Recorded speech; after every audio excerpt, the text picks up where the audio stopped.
Oh yes, it's Nick Shell. So we all have to admit what we did yesterday, bonding experience for all of us, wasn't it? Getting to spend 13 minutes looking through my some of my older pictures on Facebook. That was a bonding experience for us all. You know, we got to see me get to this point. You know, because even those pictures of me at 26, you know, you could see that going up, but now we see the actual balding taking place. Of course, I know if you've got less hair than me, then it's kind of insulting when I say that I'm balding, but I am. I'm in the beginning process of it, and I know if you got less hair than me, you'd give anything to have as much hair as I understand that. So that's why I wanted to do this video today. With people who have less hair than me, that are younger than me, say, I'd give anything to have as much hair as you still have at age 35. Okay, let's talk more about this. I want to extend this to everyone, and I think this is a fun little thing. And I really would love for you to actually leave a comment and let's explore this together in our support group here for dealing with men's hair loss, or even the fear and or anxiety of the future of that. So imagine this. Imagine that you could have a perfect full head of hair. Let's talk about Ross Geller from Friends, David Schwimmer, Jewish actor. And let's assume that you could have his hair, thick hair, hairline like this. I mean, just perfect. And you know, he's I guess probably pushing 50 by this point.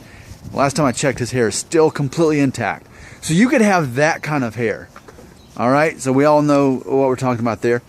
You could have that. My question is, and not only could you have that kind of hair, but you would be guaranteed it for life. Like Ronald Reagan, basically. From what I can tell, he had the same kind of hair as that. So for life, until the day, we're going to assume that you live to be 78 years old.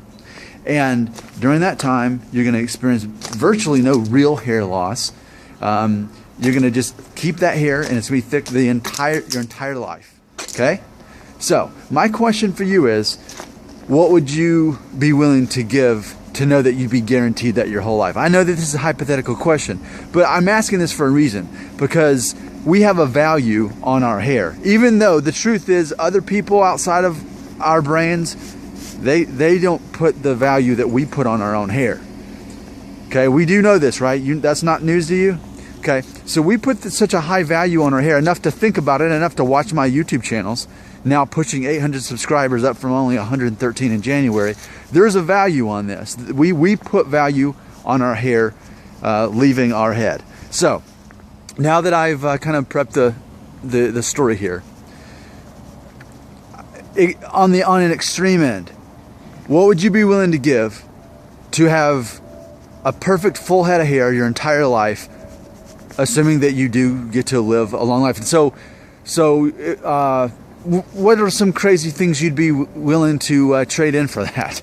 You know, I don't rehearse these videos, so can you tell? So, but I'm just trying to think of some crazy things. I'm not saying these are things I would give, because see, that's the thing. That's what made me think of this video too. Is okay. So if you were me, age 35 and a half, you got a good job, you're happy about your job, you went to college, you got a degree.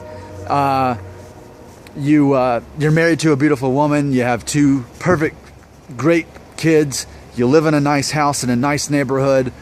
Life is good. You know, it's not like I'm rich or something like that. I'm nobody famous or anything like that. But I live a nice, comfortable life.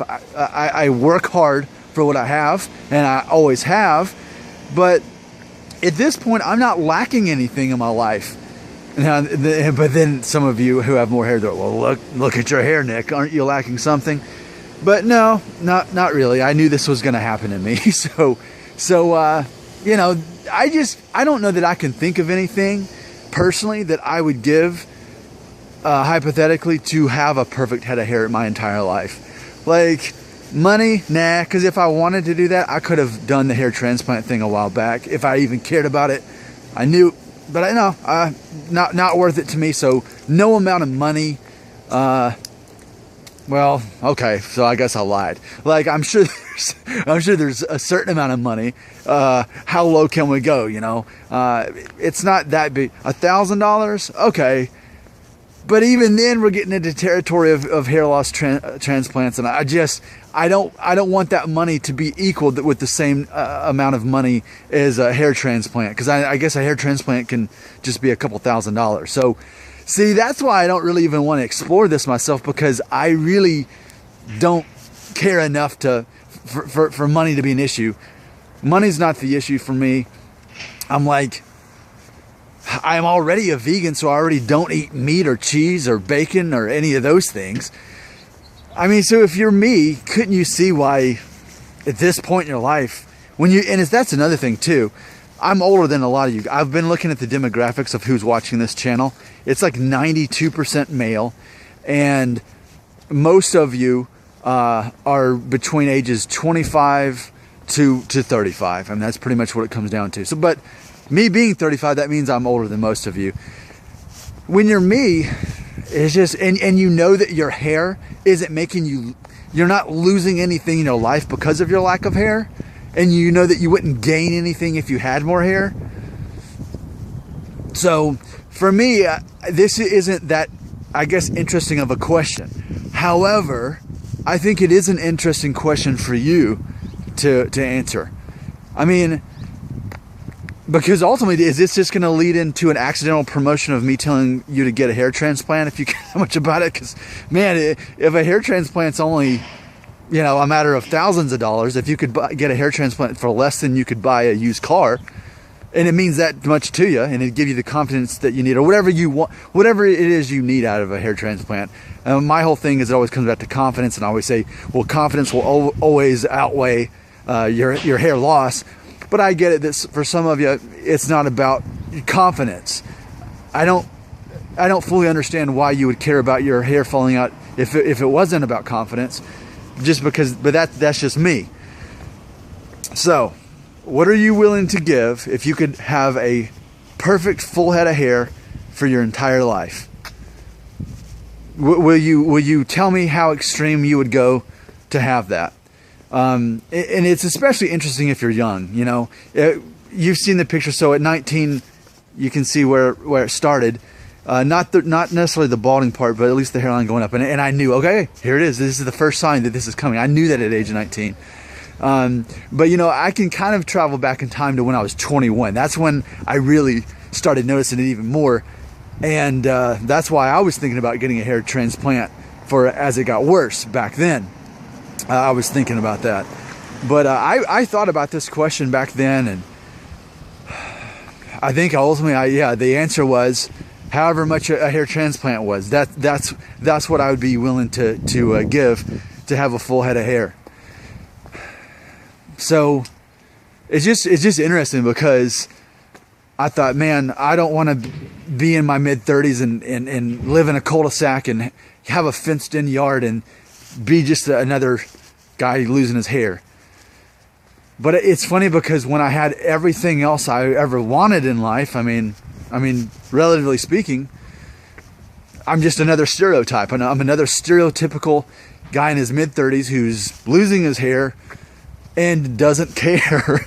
Because as we've discussed before, most American men don't care enough to do something about it. When it actually comes down to it, even though there's options like hair loss transplant. If I've ever done a plug for hair transplants on a video, even by accident, couldn't we agree that I'm kind of doing that a little bit by default today? That's debatable. But here I am. I'm another stereotype. I'm losing my hair like most American men and not doing a darn thing about it. However, I will say that I asked a few weeks ago, should I consider this whole thing of rosemary oil? So one of you guys had given me an article. I printed it out. I'm going to study it, and I'm going to try to get started on that for 2017. Not because I care about saving my hair, but just as cheap as it is to get that oil, I think it could be a really cool thing to do on this channel. As far as will it work for me? Again, I don't care if it does, but if it does, then I can be the guy that proved it on YouTube. It's more about the fame that I would get for proving it than it would me actually having my hair. That tells you something right there. When I care more, I guess, about notoriety as a person for what am I able to accomplish than my hair, right? That's consistency, right? So in closing, someone had asked, there's this fiber stuff you spray on your hair. I guess it's really just colored hairspray. Well, Nick, will you try that? Nick, will you try Rogaine? No, I won't. Because for me, those are the spray is just a cover up, and to me, that's too phony for me. And then Rogaine, it's a drug, and I'm a vegan. I'm very serious into that. When it comes to vaccinations, I'm not into that sort of stuff. Anything like that is chemicals and doctors and side effects and fine print, it's not my thing. You do that, but not for me. For what I am willing to do is the rosemary oil. I think it might be worth just for entertainment purposes, right? So that's everything you need to know. But what extreme things would you be willing to trade if you knew you could have a full head of hair for your entire life? I'm Nick Shell, and I talk about hair loss. I'm confident, despite this. I'm confident, but can everybody be as confident as me without this hair, with this hair loss? That's the question. Can you get to where I am? I'm owning this. See you later.